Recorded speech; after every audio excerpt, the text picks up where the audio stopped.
you feel unlimited. If you're going to create an unlimited life, you better feel unlimited. If you're going to create an inspired life, you better feel inspired. If you're going to create a magnificent life, you're going to feel magnificent. And when you feel that emotion, it's going to be connected to something in your future.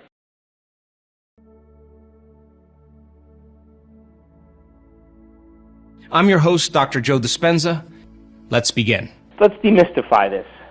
You ever watch a football game or a sporting event and you get up and you feel pumped up or excited or overjoyed, or you're feeling lifted? Or you watch a movie and the hero overcomes insurmountable odds and you're moved to tears and your heart is open and you feel inspired? Or you witness somebody do a kind act to someone else and it motivates you to start seeing people that are in need and you start taking care of them, and you buy a homeless person a cup of coffee and you give them some money and you clean them up. You were emotionally moved in some way that changed your energy, changed your biology, it changed your physiology, it changed your chemistry, it changed your perception of yourself and the world. It opened up something for you. And it is in that state where we feel connected to a community, we feel connected to one another, we feel connected to possibility, we feel like we believe in something good instead of believing in things always going wrong. Now, those are short and momentary effects that people have from something outside of them. And there's nothing wrong with that. I mean, things outside of us change how we feel inside of us, and that's how we grow. And then when we feel differently inside of us, we look to see who caused it or what caused it.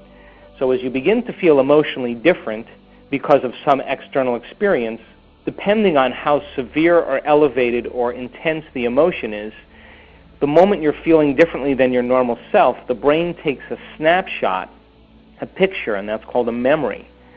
But I'm asking people to do the exact opposite. I'm asking them to create an internal experience without relying on anything outside of them.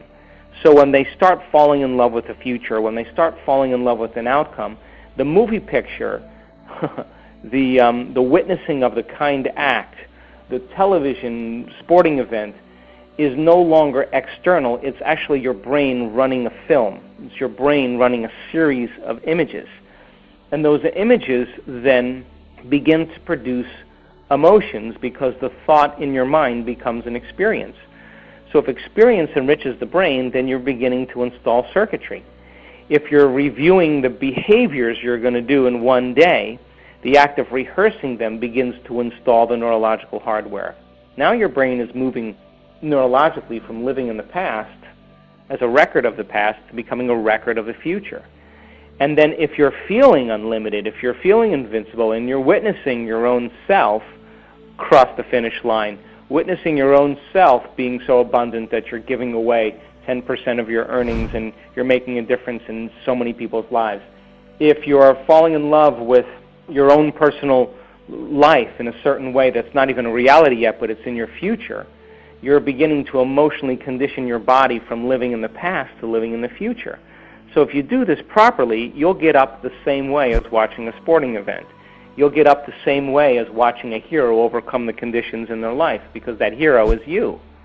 But you're no longer doing it by something outside of you.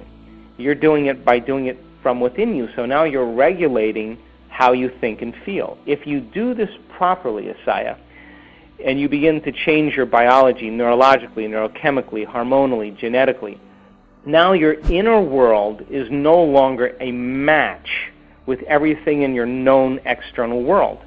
Now your inner world is ahead of your past, present reality. Your inner world, your state of being, is connected to a future reality, which means when you get up from your meditation, you feel unlimited. If you're going to create an unlimited life, you better feel unlimited. If you're going to create an inspired life, you better feel inspired. If you're going to create a magnificent life, you're going to feel magnificent. And when you feel that emotion, it's going to be connected to something in your future, that thought. So now, doing that properly means, wow, when you get up, your heart is open. When you get up, you feel empowered. When you get up, you feel like you have energy. That's our natural state of being. So then your job then, when you get up from your meditation, is you're in a different energetic field. You're in a different level of consciousness. Your energy is lifted, and now you have available energy to execute and design your day or live in your day. In other words, your brain and body look like the day already happened. But your job then is to maintain that modified state for your entire day, independent of the people in your life, the problems in your life, the conditions in your life, amount of time you have, the place you have to go, the things you have to do. All of that is no longer controlling how you think and feel. Those things are still happening, but you're in a different state of being. That means you are in your future present reality instead of your past present reality. Now, let's go a little further here. If you come to a progressive workshop, you will deepen the understanding of everything that we talk about in these teleclasses, and you will deepen your understanding by so many levels than even the books, Breaking the Habit and the Placebo, because you're getting it from 5 different ways. You're in and out of meditation, you're sharing with people. It's a very engaging process. We just did one in Toronto this past weekend, and it was a super success. People walked out of there understanding, saying, I understand it on a much more implicit and much deeper level. Now, if you come to a progressive workshop and you sign up for an advanced workshop down the road, we bring in a team of researchers where we can measure your brain and show you that you're there or that you're not there and give you the tools on how to get there. We measure when you're feeling frustrated or impatient or angry or resentful, and when you're feeling gratitude and wholeness and kindness and compassion. And we have labs where you can practice that, and we can see that you're actually able to do that by getting feedback from a machine. We're measuring your energy, we're measuring all kinds of things.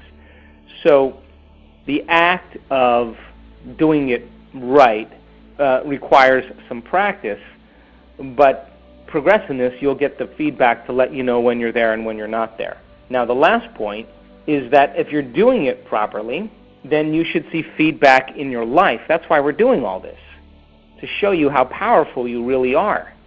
And you get up, and all of a sudden you start having synchronicities, you start having opportunities, you start having doors open in your life. Now you know that it's the result of what you did. So the moment you see something show up in your life, it will happen in 1 millisecond. The moment you see that opportunity present itself to you, you're going to think this thought, I created this. That's the thought you're going to think. The moment you think that thought, I created this, is the moment you're turning the battleship around. It's the moment you're changing the hypnosis. It's the moment you're breaking the spell of feeling limited or powerless or unworthy or whatever it is. And nobody is excluded from this equation, independent of their age, their gender, their diet, their color of their skin, their culture, their sexual preference, their job, their education. It doesn't matter. We're all connected to this field. So then when you start seeing the feedback in your life, man, you're going to pay attention to what you just did, and you're going to do it again. But you're going to do it with more confidence, more competence, more clarity, more trust, more skill, more love for what you're doing, and of course it's going to enhance your skill and enhance your belief, and the outcome is always worth the effort. Okay, let's explain it like this for those people who don't know what the Tantien is. So the Tantien is really kind of the center of gravity for the body, and let's talk about the energy centers of the body, because this will help explain things really well for people. Your first center has a tremendous amount of energy. I mean, it has a tremendous amount of energy because that's what we create offspring with. And it also roots us to the earth. It is really the source of a tremendous amount of creative energy. The second center is the channeling of that energy, the movement of that energy by overcoming certain challenges or conditions in our life. So then, when the second center is tuned and it's working in alignment, in balance, we feel safety. We feel like it's safe to survive. When that center is threatened or when we're out of balance, then we start holding on, and we don't take a chance and trust our creation. So people get stuck there. That's why they feel shame. That's why they feel guilt. That's why they feel fear, because they're afraid to move on. But it's really the movement, it's the flow of energy to the third center, which is overcoming the conditions in our life. And so when we overcome the conditions in our life, we have to use our will. We have to bring up a certain level of empowerment, and that's what the third center is. So then when we use our empowerment to overcome the conditions in our life and we truly accomplish it, we start to feel self-love.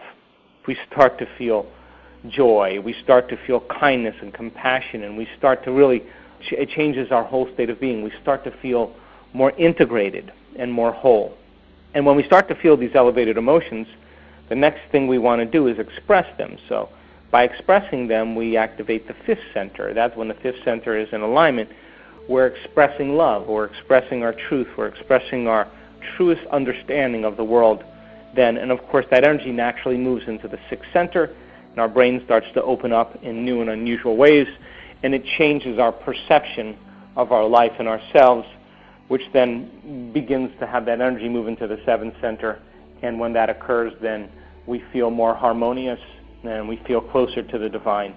And then the side effect of that is the center above our head begins to open up, and that ka, that energy, begins to come into the body, and we're worthy to receive, and all of a sudden mystical and wonderful things begin to happen to us. So then a lot of times when people are overcoming the conditions in their environment and they're letting go of fear, the energy that has been polarized or imbalanced begins to unify, and the person feels rooted in their second center. They feel rooted in their body. They feel rooted. They feel a kind of safety and security with themselves because that energy hasn't really been in alignment for too long. Now, that's just the beginning, because as that energy begins to become more unified, as that energy begins to become more balanced, then we have to move that energy. We have to use that energy. And then, of course, moving that energy up is the natural thing that should happen as a result of our evolution.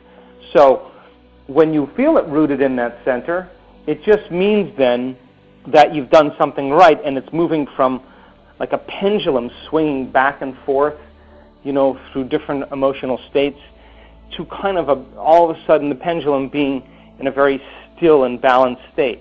Now, once it's in a still and balanced state, it's very easy for that energy to move up, because that pathway is ultimately the direction we want to move. But do I use my second center in my life? Absolutely. Do I use my third center in my life? Absolutely.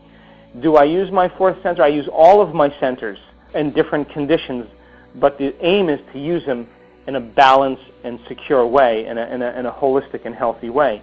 So it is that process, though, when you begin to overcome some emotional state that's based in that second center, that you feel energy there, because now the energy is coherent. Now the energy is organized. Now the energy feels right. And because it feels right, now you have the ability to be able to move it. And that's exactly what you should be doing, is moving it up. So that tantien that you're feeling it in is really kind of the second center, kind of grounding and connecting the first center to the third center. And when it's aligned, a lot of energy comes out of there, and you can move your body, you can execute, you can use your body as an instrument, you can use it to move around and to execute in your life. Thanks for your question, Ruth. So, Dr. Joe, do you have any final words for us today? The only thing I want to say about abundance that I think is important for a close here is that if people take a little bit of time to do this, a little bit of time, they're investing, like investing into a bank account, into their own personal abundance. There's a format, there's a method to all of this. And just following certain steps to get you from one place to another is always worth the effort. Remember, if you stop believing in your abundance, then all it means then is that you stop doing the work. And of course, you believe in your past, and you believe in your limited beliefs more than you believe in your future and unlimited beliefs. So make the effort, track your changes, and when we get to part 2 of this, we'll begin to refine our skills and take it to the next level.